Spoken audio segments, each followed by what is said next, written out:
kim o'zidan o'zi xiyonat qilib qo'ymaydi. Hech kim. Erkak ham, ayol ham. Sabab bor. Erkaklarning xiyonatiga keladigan bo'lsak, unda ham bitta sabab emas. Ayol yomonligidan emas.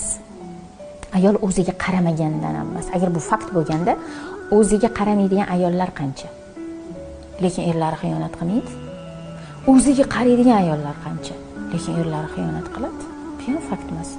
Ayol shallaqa bo'lgandan, ayol kutib olmagandan xiyonat qiladi. Bu ham fakt emas. Qancha shallaqa kutib olmaydigan ayollar bor, lekin erlari xiyonat qilmaydi. Shuni barcha yaxshi ko'radi. Bu ham fakt emas. Demak, nima fakt? Qanday erkaklar xiyonat qiladi? Faqatgina Robbisidan qo'rqmagan erkaklar xiyonat qiladi. Bo'ldi. Boshqa narsa deb bilmayman. Agar sabablarni oladigan bo'lsak, sabablar to'qib chiqilaveradi. Misol uchun aytganimdek, har bir inson alohida insonku, o'shaning uchun agar xiyonat sabablari desak, har bir insonni voqeasida 100 ta sabab ko'rsatib berishimiz mumkin xiyonat.